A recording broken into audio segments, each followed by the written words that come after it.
How should we regard life? Somewhat negatively, or rather positively?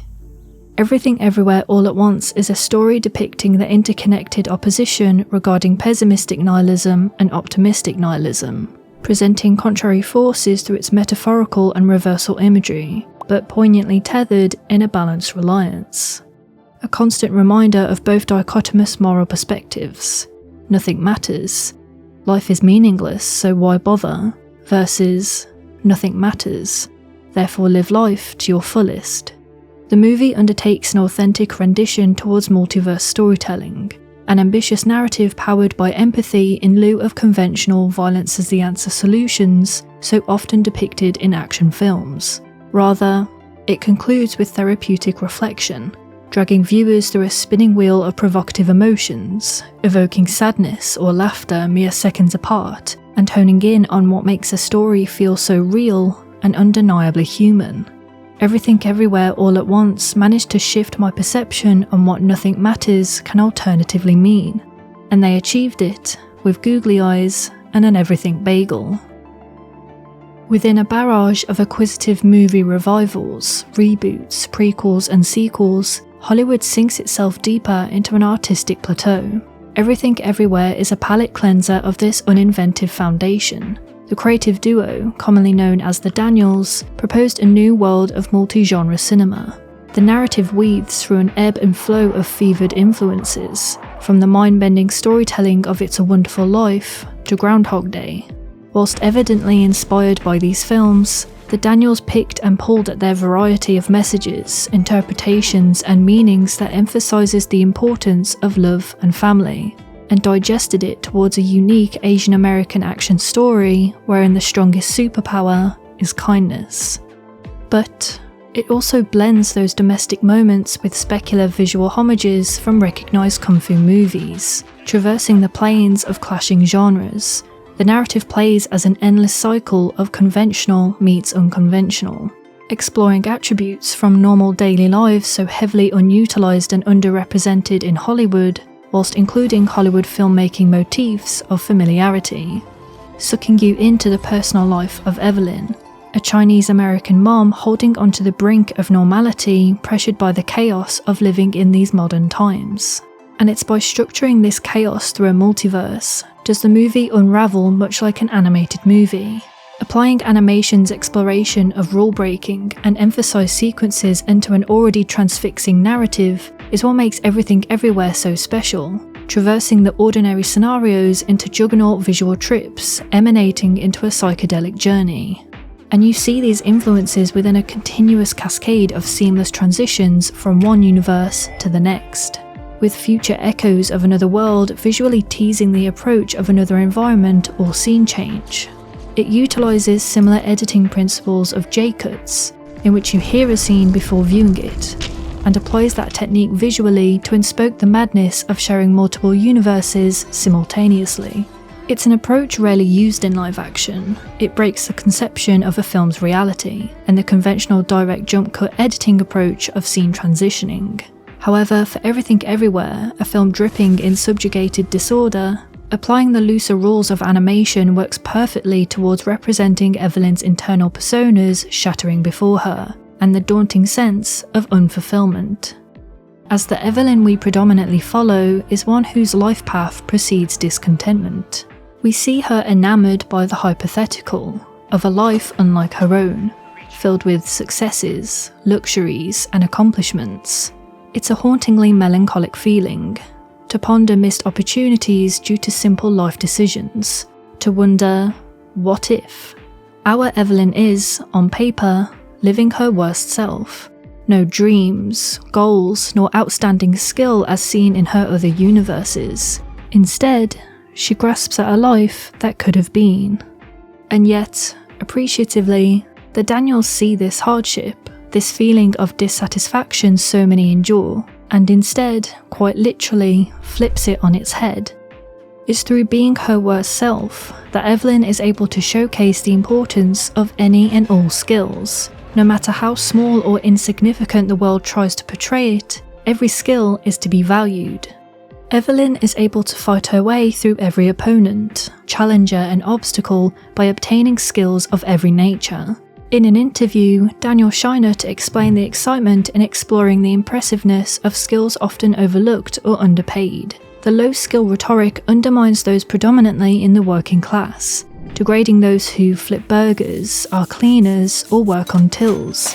But Everything Everywhere appreciates those skills by virtue of deeming them a superpower to Evelyn's advantage, showcasing the infinite possibilities of what you're capable of in other universes, or the different attributes a universe can have on you.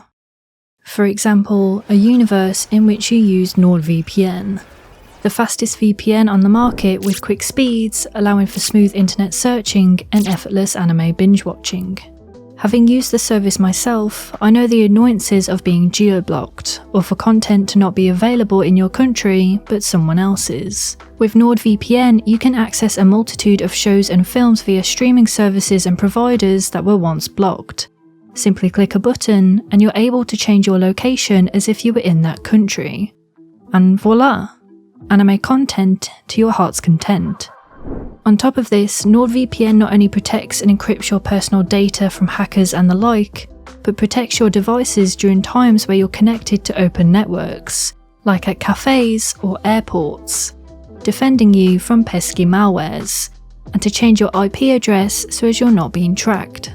NordVPN is available across major platforms, like Windows, Android, iOS, and many more. So if you're also someone interested in all these useful features, go to nordvpn.com/linesinmotion to get the 2-year plan with an exclusive deal, plus 4 bonus months free. It's risk-free with NordVPN's 30-day money-back guarantee. So check out the link in the description, and thank you to NordVPN for collaborating with me for this sponsor. First jumping and skill obtaining aside, Evelyn's true journey of enlightenment towards life materializes, not from triumphant galore, but understanding and recognition. The story doesn't conclude with a straightforward resolution, nor the defeat of a big bad, but a candid gesture towards the dawn of healing.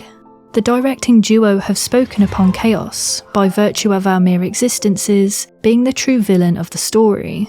Viewers around Joy's age, such as myself, empathise with the struggles of living in a modern world bombarded by disheartening news and dooming information towards our futures.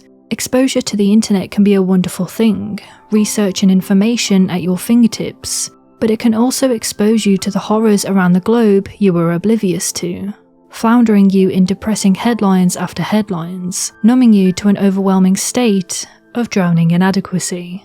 Because, you see, the world is merely tumbling, being pulled apart at the seams whilst you watch aimlessly, circling around the same dismal, deafening truth. Nothing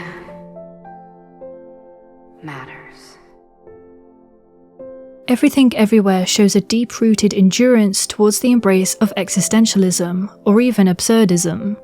Sometimes the world's most harrowing frustration is time, the distilled embrace towards cultivating helplessness, in that waiting can be an unalterable pain.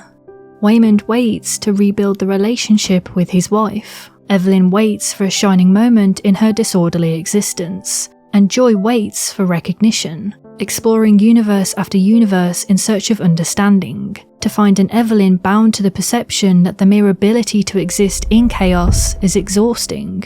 Not hunting her mom for a violent showdown, but visual confrontation towards empathy, to share the despair and cry for escapism. Even outside of the film's sphere, both Ke Huy Quan and Michelle Yeoh lay abide to the grips of time. Hollywood's leisurely approach to diversification, a toxic root of impatience for well-written Asian roles. The basis of why characters like Waymond and Evelyn are only appearing now, after years of minimal opportunities. Ke Huy Quan left the filming industry because of this exact lack of opportunities, Asian roles missing integrity and authenticity. It took over 20 years of waiting, of branching to other life activities for years, before returning to the big screen. The Daniels had a vision for Waymond, a scope in versatility that granted Ke the chance to explore acting like never before. Michelle Yeoh's accruement in waiting years of her acting career for a tantalising role like Evelyn is woefully bittersweet too. We see an actress so monumentally recognised in her craft, breaking down in moments of gratification and solacing release due to long durations of suppressed expectancy. Years of hard work and diligence finally coming to reward her in the hands of Evelyn Wang, a groundbreaking character for the Chinese-American community, and something, much like Evelyn's own dilemma, that she'd been waiting for. Because when I read the script, I thought, this is something, oh dear.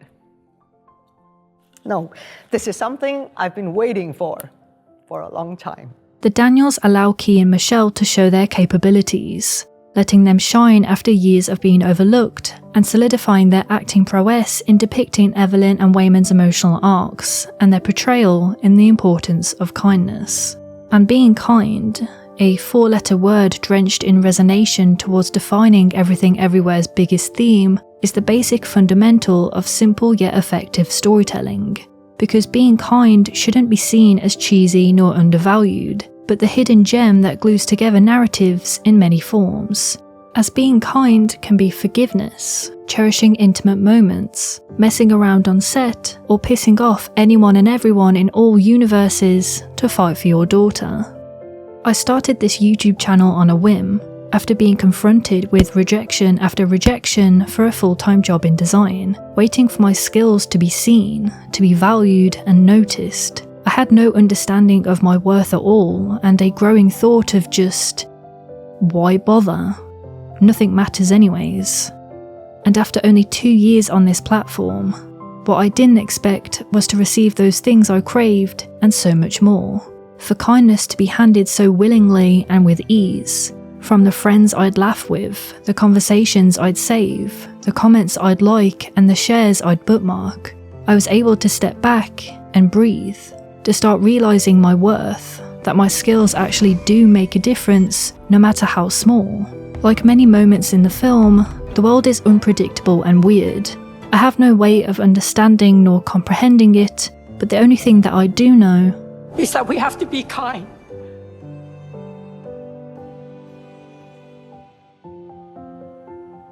Please, be kind. To cherish those around you, family, friends, peers, because maybe me and Joy were right. Nothing does matter. Nothing matters, so love endlessly anyways. Show strength and love others despite challenges. Embrace the moments that are but a speck of time in the grand scheme of things. If nothing matters, then everything matters. Because, to a large extent, Joy represents millions of people, depicting people who view life with pessimistic nihilism, people dealing with anxiety, depression, or suicidal thoughts, people who are just tired. And yet, if Everything Everywhere All at Once taught me anything, and drastically changed my outlook regarding my mere existence, is that, despite existing in a world of unfaltering confusion and unwavering chaos, be kind.